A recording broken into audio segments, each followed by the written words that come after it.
നമ്മുടെ ബഹുമാനപ്പെട്ട കേസ് വേണുഗോപാലിനെ സ്റ്റേജിലേക്ക് കടന്നു വരാൻ ദയവീത് വഴിയുള്ളതാണ്. പ്ലീസ് टेक्निकल थोड़ा चुके हैं. अरे मोबाइल नीचे कर लो. टेक्निकल चोज बंदा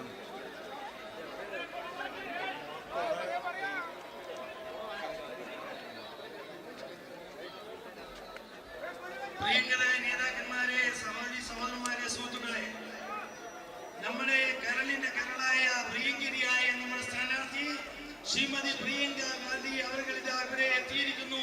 നമുക്ക് എല്ലാവർക്കും വേണ്ടി അത് അങ്ങേയറ്റം അവരെ സ്വാഗതം ചെയ്യാം.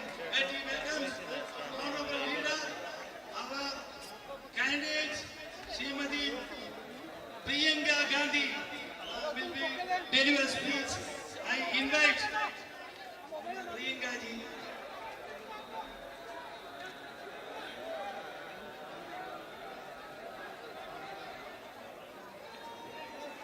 My sisters and brothers, thank you more than ever for all the love you have given me. എനിക്ക് നൽകുന്ന സ്നേഹത്തിന് എല്ലാറ്റിനും ഉപരിയായി എനിക്ക് നൽകുന്ന സ്നേഹത്തിന് ഞാൻ നിങ്ങളോട് നന്ദി പറയുന്നു. I arrived here this morning and all through until I have reached here this meeting. Can't hear? കേൾക്കാൻ പറ്റുന്നില്ലേ? Can't hear?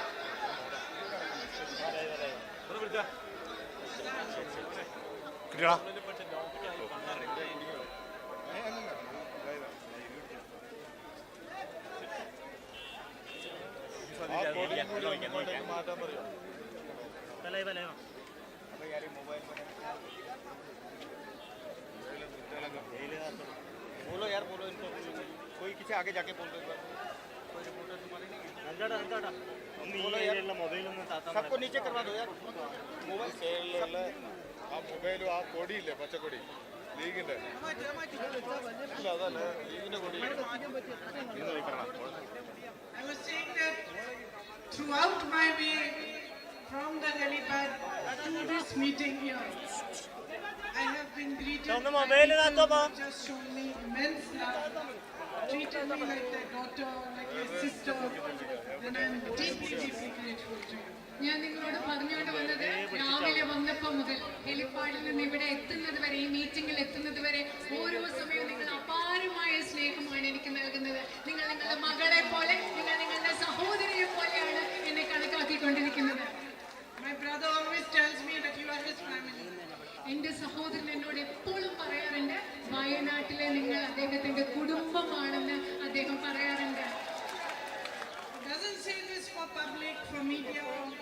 He says it at home also.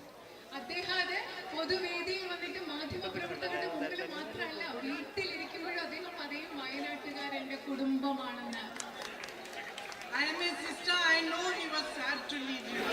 ഞാൻ അദ്ദേഹത്തിന്റെ സിസ്റ്ററാണ്, സഹോദരിയാണ്. എനിക്കറിയാം നിങ്ങളെ, വയനാട്ടിലുള്ളവരെ വിട്ടിട്ട് പോകാൻ അദ്ദേഹത്തിന് എത്ര വിഷമമുണ്ടായിരുന്നു എന്ന് എനിക്ക് നന്നായി അറിയാം. In the last 5 years, he has made a very deep bond with you. കഴിഞ്ഞ 5 വർഷങ്ങളിൽ അദ്ദേഹം ആഴമേറിയ ഒരു ബന്ധം നിങ്ങളോട് എല്ലാവരോടും ഉണ്ടാക്കിയെടുത്തിട്ടുണ്ട്. You know, it's not easy to be my brother. It's not easy to be somebody who is attacked day in and day out by such a big machinery as the BJP's media and social media machinery. And he was attacked in the most nasty manner for at least 10 years. നിങ്ങൾക്കറിയോ, എന്റെ സഹോദരനായിരിക്കുക എന്ന് പറയുന്നത് എളുപ്പമുള്ള കാര്യമല്ല. ഈ രാജ്യത്തെ BJP ഭരണകൂടം അതിന്റെ സർവ്വസന്നാഹങ്ങളും ഉപയോഗിച്ച് കഴിഞ്ഞ 10 വർഷങ്ങളായി ഏറ്റവും മോശമായ രീതിയിൽ അവരുടെ മാധ്യമങ്ങളും സമൂഹ മാധ്യമങ്ങളും എല്ലാം ഉപയോഗിച്ച് എന്റെ സഹോദരനെ ആക്രമിച്ചുകൊണ്ടിരിക്കുകയാണ്. They spread lies about him in a way that I don't think in the entire politics of the world was done to any single leader. നിങ്ങൾക്കറിയാമോ, അദ്ദേഹത്തെ പറ്റി ഈ രാജ്യത്ത് മുഴുവൻ രാഷ്ട്രീയത്തിൽ ഒരാളോടും ചെയ്തിട്ടില്ലാത്ത വിധത്തിൽ അദ്ദേഹത്തെ പറ്റി അവർ നുണകൾ പറഞ്ഞു പ്രചരിപ്പിക്കുകയുണ്ടായി. Hundreds of crores, money, resources into painting a picture of him in front of the public. അദ്ദേഹത്തെ പറ്റി വളരെ തെറ്റായിട്ടുള്ള ഒരു പ്രതിച്ഛായ, അദ്ദേഹത്തിന്റെ തെറ്റായ ഒരു പ്രതിരൂപം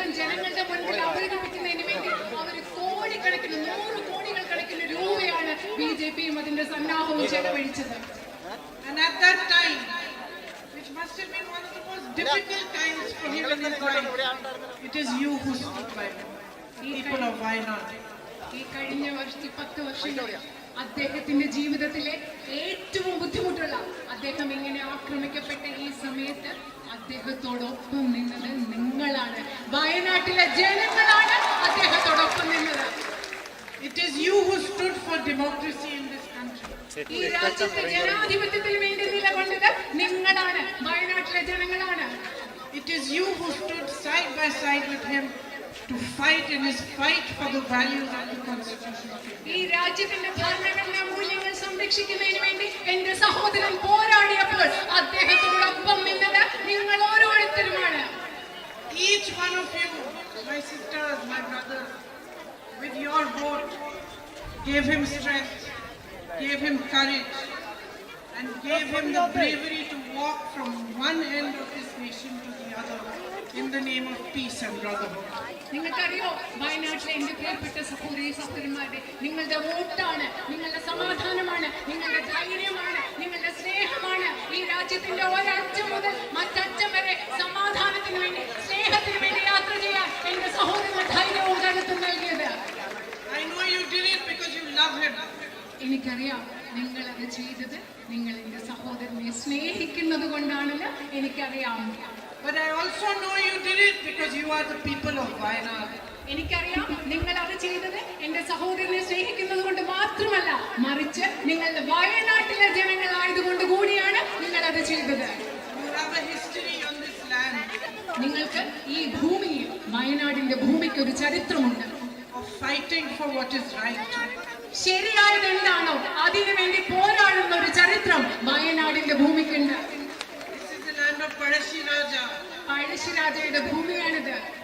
You fought the British നിങ്ങൾ ബ്രിട്ടീഷുകാർക്കെതിരെ പോരാടി. when many were afraid. ആ സമയത്ത് പലരും പേടിച്ചിരുന്ന സമയത്താണ് നിങ്ങൾ ബ്രിട്ടീഷുകാർക്കെതിരെ പോരാടിയത്. This is the land of harmony, ഇത് ഐക്യത്തിന്റെ, ഒത്തൊരുമയുടെ, സാഹോദര്യത്തിന്റെ ഭൂമിയാണ്. where people of different religions live together peacefully. They Palam- thrive together. They work together. They progress together. പല മതങ്ങളിൽപ്പെട്ട ആളുകൾ സാഹോദര്യത്തോടുകൂടി ജീവിക്കുന്ന, ഒരുമിച്ച് വളരുന്ന, സമൃദ്ധിയോടുകൂടി വളരുന്ന, ഒരുമിച്ച് പുരോഗതി പ്രാപിക്കുന്ന ഒരു നാടാണ് Wayanad. You are the people of Wayanad, and your thriving agricultural community feeds this nation. നിങ്ങള് വയനാട്ടിലെ ജനങ്ങൾ വളരെ സമൃദ്ധിയോടുകൂടി മുൻപോട്ട് പോകുന്ന ഒരു കർഷക സമൂഹം, രാജ്യത്തിന് അന്നം കൊടുക്കുന്ന ഒരു കർഷക സമൂഹം വയനാട്ടിലുണ്ട്. You have been guided through the ages by the teachings of Sri Narayan Guruji and many other saints and many other people, religious gurus. Sreenarayana ഗുരുദേവനെ പോലെയുള്ള അനേകം മഹാന്മാരായ പുണ്യാത്മാക്കളുടെ സന്ദേശങ്ങളും പഠനങ്ങളും ആശയങ്ങളും ഉൾക്കൊണ്ടുകൊണ്ടാണ് നിങ്ങൾ ജീവിച്ചുകൊണ്ടിരിക്കുന്നത് കാലങ്ങളായി. Values of justice, welfare, social justice, of love, of compassion, of equality are ingrained in you. സ്നേഹത്തിന്റെയും സാമൂഹ്യ നീതിയുടെയും തുല്യതയുടെയും അനുകമ്പയുടെയും സമത്വത്തിന്റെയും ആർദ്രതയുടെയും എല്ലാം മൂല്യങ്ങൾ നിങ്ങളുടെ ഉള്ളിൽ ഇഴുകി ചേർന്ന് കിടപ്പുണ്ട്. And today, where do we stand in our country? ഇന്ന് നമ്മുടെ രാജ്യത്ത് നമ്മൾ എവിടെയാണ് ഇന്ന് നിൽക്കുന്നത്? We have a BJP government at the center നമുക്ക് കേന്ദ്രത്തിൽ ഒരു BJP ഗവൺമെന്റ് ആണ് നമ്മളെ ഭരിക്കുന്നത്. that does not respect the constitution. Indian ഭരണഘടനയെ ബഹുമാനിക്കാത്ത ഒരു BJP ഗവൺമെന്റ് ആണ് ഇന്ന് കേന്ദ്രത്തിൽ ഭരിക്കുന്നത്. It weakens the values of our constitution every single day. ഓരോ ദിവസവും ഇന്ത്യൻ ഭരണഘടനയുടെ മൂല്യങ്ങളെ ദുർബലപ്പെടുത്തിക്കൊണ്ടിരിക്കുന്ന ഒരു ഗവൺമെന്റ് ആണിത്. What are their political policies and strategies to divide people so that they can continue to rule?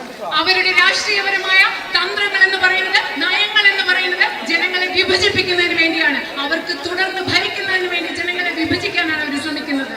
To spread fear, to spread anger, to separate brother from sister, brother from brother, sister from sister, only so that they can remain powerful.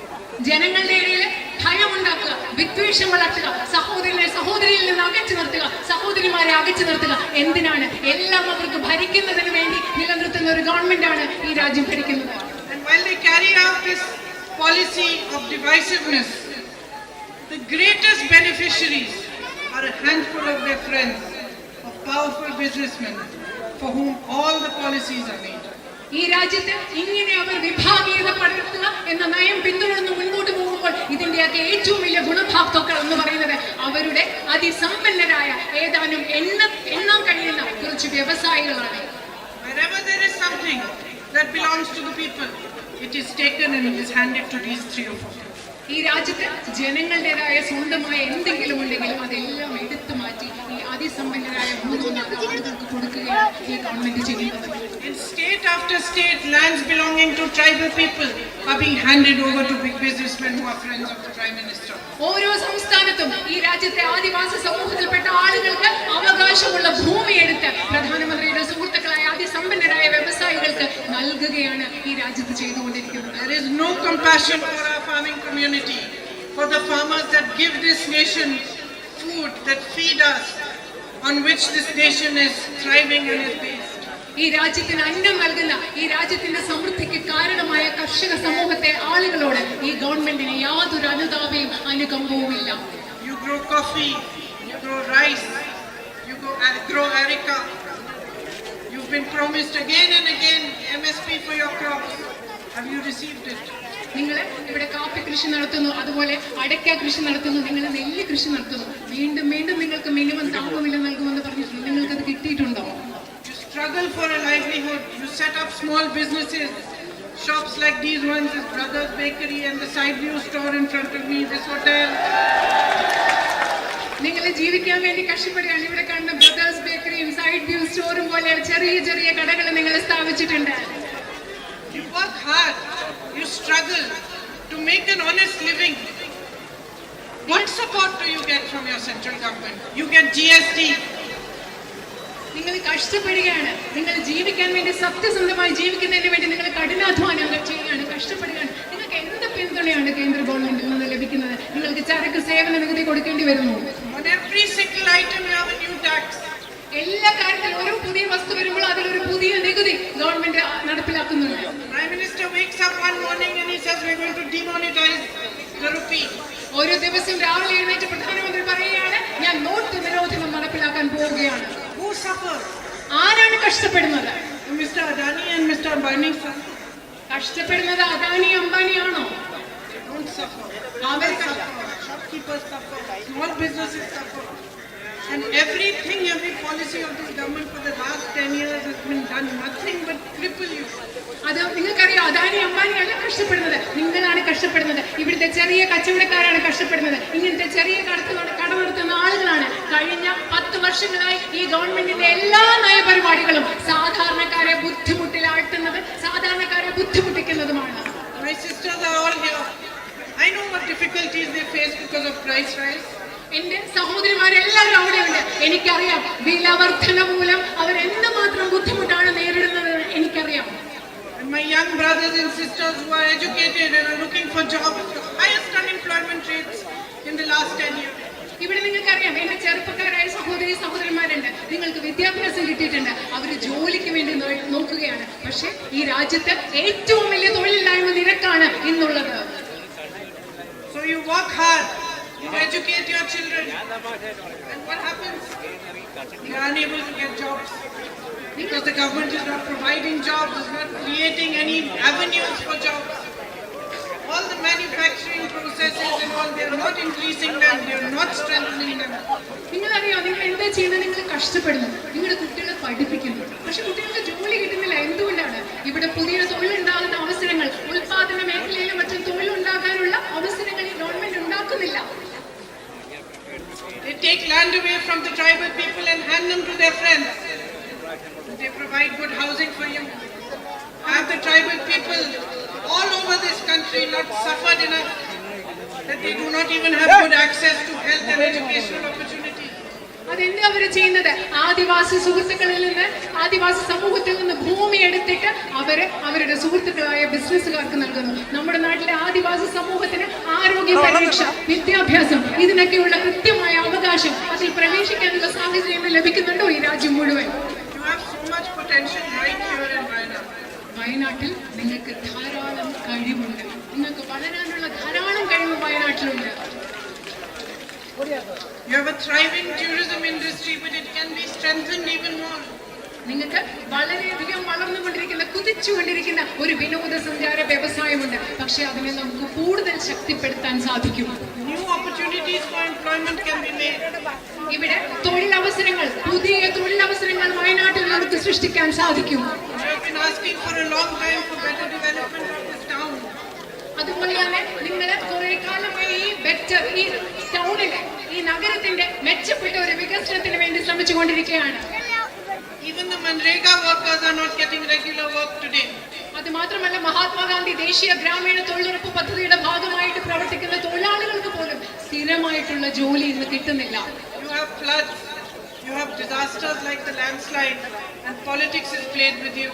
നിങ്ങൾക്ക് വയനാട്ടിൽ വെള്ളപ്പൊക്കം ഉണ്ടായി, അതുപോലെ തന്നെ ഇവിടെ മണ്ണിടിച്ചിൽ പോലെയുള്ള പ്രകൃതി ദുരന്തങ്ങൾ ഉണ്ടായി. പക്ഷേ ഇവിടെയും രാഷ്ട്രീയം നിങ്ങൾക്കെതിരെ കളിച്ചുകൊണ്ടിരിക്കുകയാണ്. It is a great shame that the central government is not releasing funds for the disaster that happened here.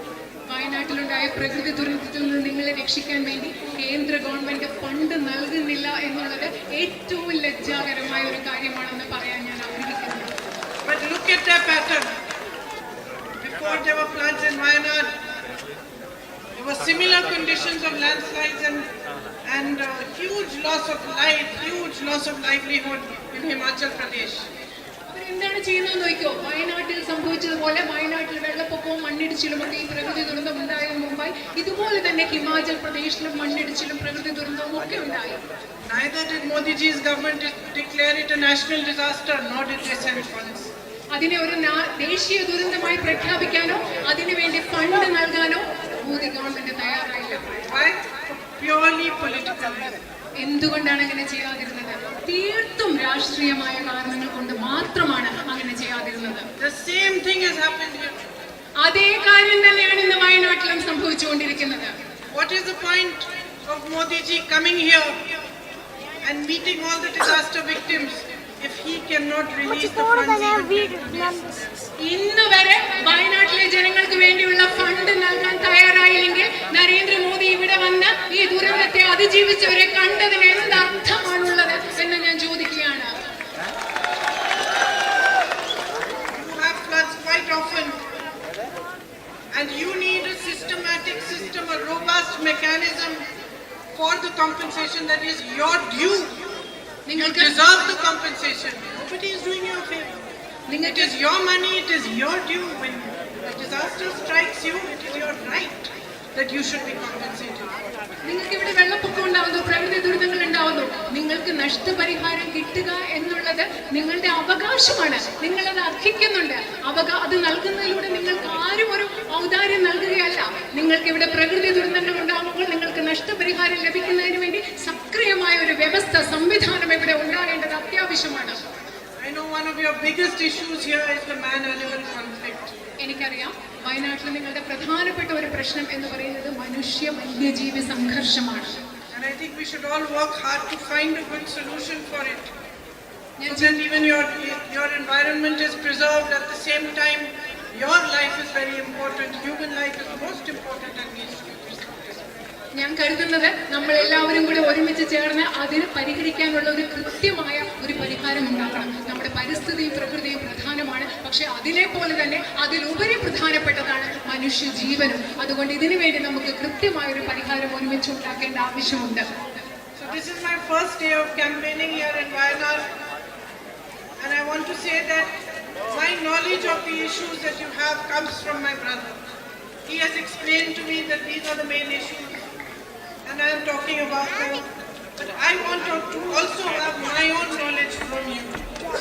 So as time progresses, I want to come to you, I want to meet you, I want to hear from you.